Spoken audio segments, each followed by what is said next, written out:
Hey guys, it's Hunter. Welcome back to another episode of Askgufish. Last time I did one of these was over a month ago, so for those of you who are new, this is a very original and some might say revolutionary video series that I do. Basically what happens is you ask questions and I answer them. So let's jump into it. PRS SE SVN, PRS, 7-string, under $1,000, no videos of it on YouTube.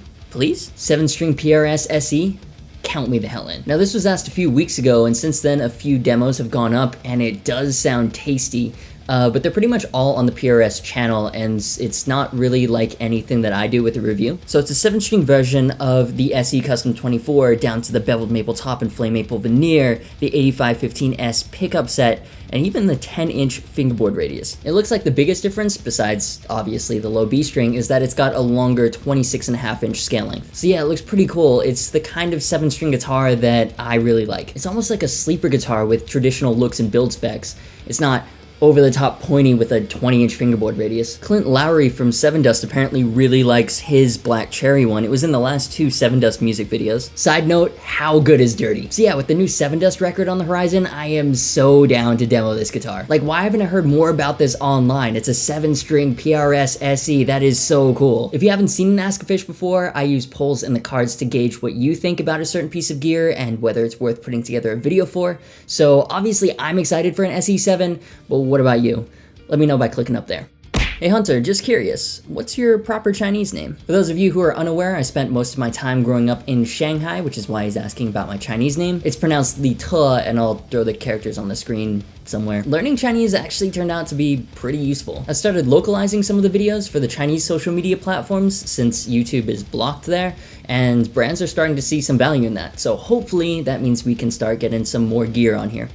Could you do the Squier Contemporary Strats? Preferably the active one? Alright, these are cool. I don't know when it happened because I couldn't find one forever, but Squiers released their new Contemporary series and it consists of 4 models. There's the Telecaster HH, the Stratocaster HH, the Stratocaster HSS, and the Active Stratocaster HH. They all have slim C neck profiles and fingerboards with jumbo frets and 12-inch fingerboard radiuses. The 12-inch radius is interesting because that's normally what you'd expect to find on a Gibson-style instrument, and aesthetically the headstocks match the body, so that means that the Tele in Candy Apple and the Strat in Ocean Blue look unreal. I mean, the entire line looks like a great entry-level series for modding, but those in particular would make for some pretty unique projects. My favorite, though, has to be the Active Strat. It's got a licensed Floyd Rose dual-locking tremolo, active Squier pickups, which I'm not sure they've ever done in a guitar before, and a reverse headstock, which in the Olympic white finish looks so good. It reminds me a lot of a Squier Showmaster Skull and Crossbones guitar I used to own a long time ago with the reverse matching headstock. That one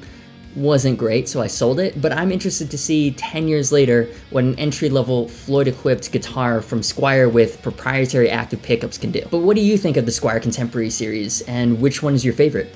Again, poll in the top right. Before we get into the last question, I'm going to take the time to officially announce that the Agufish Discord server has been launched, has been unleashed into the world, and yes, Simon is an admin. If you don't know what Discord is, that's okay. Up until a couple hours ago, I didn't really understand what it was either, but basically it's a way for this community to interact with each other in real time. We're all guitar players, we have a lot to talk about, and Discord makes us more of a community and less of, I don't know, presenter and audience. So that's cool, I'm excited about that. The link to join is in the description, and you should definitely click that right now. The thing is, I don't really know how one organizes these or makes them look pretty. Like right now, it's just a few basic text conversations and a welcome page. So if anyone has experience running a Discord server or spends a lot of time in other Discord servers and would like to be a part of building this into something that looks a little less derpy, shoot me a Facebook message. Now back to the last question.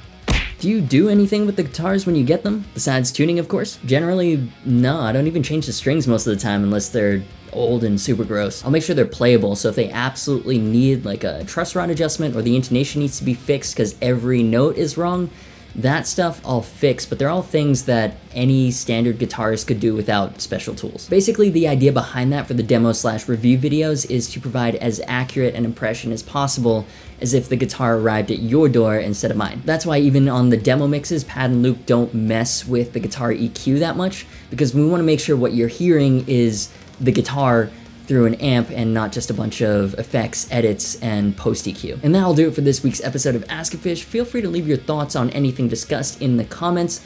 like, subscribe, turn on notifications by clicking the little bell, and of course social media links are down below. As always, thanks so much for watching, you've been awesome, and I'll see you for the next video.